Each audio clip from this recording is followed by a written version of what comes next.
you're a motorcycle rider in Washington State and you still need your endorsement, you better pay attention, because this video contains Washington's new endorsement test and all the tips and secrets you need to pass it.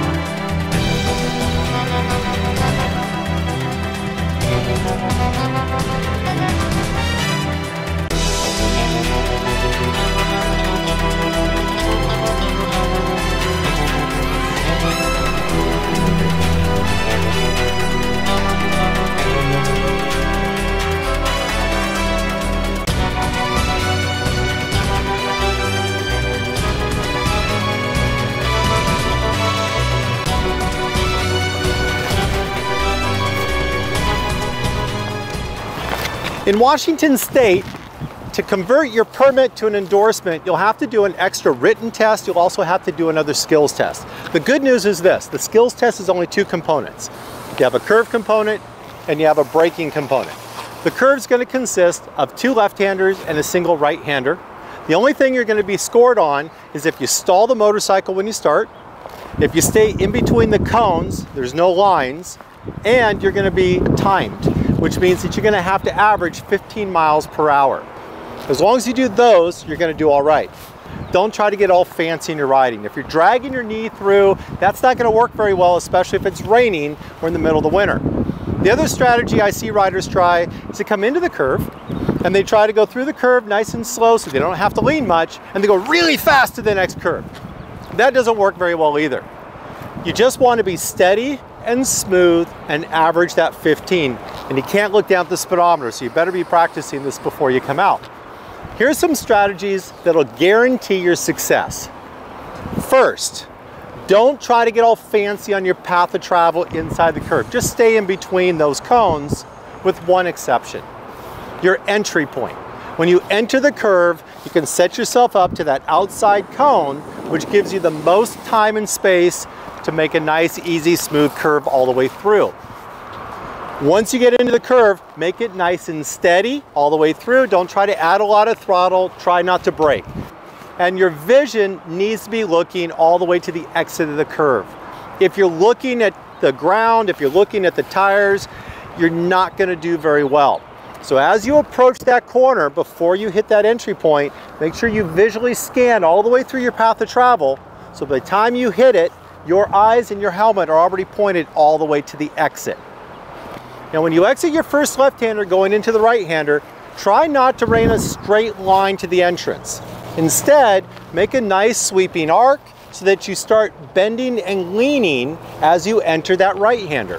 That way, as you enter in, you're already in the lean, and it allows you to stay much smoother all the way through the right-hander. And then repeat that same strategy for the last curve, which is your second left-hander. So you come out of the right, start to let your bike just carry that lean a little bit farther, let it arc in, and then you lean as you enter that second left-hander. Once you finish the second left-hander, you're going to come to a stop.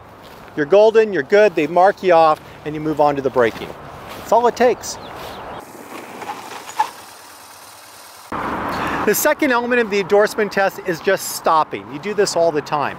You're going to be running 20 to 25 miles per hour, so we're only talking about speeds like residential zones. You're going to stop at a 0.63 G stop.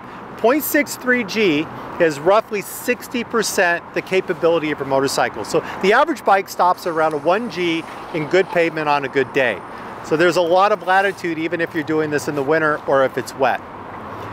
You'll start off at about 150 feet away. This is about 50 paces. So if you're practicing this, just pace yourself out 50 steps, and that's the distance you have to get up to speed before you begin your braking.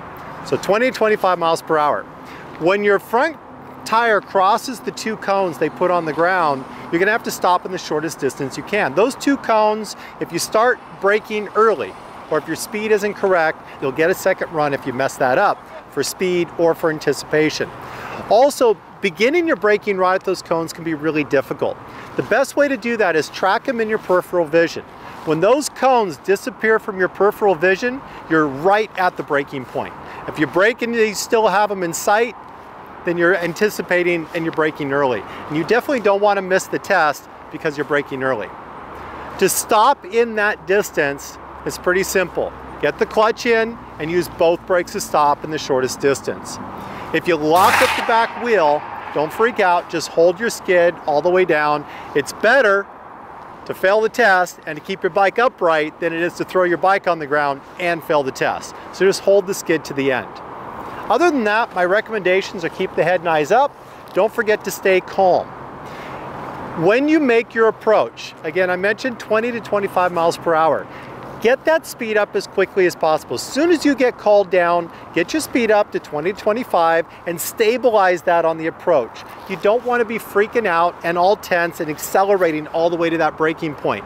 That doesn't help your braking. Also, if you're accelerating all the way to the braking point, that front end is light and you have less traction on the front brake.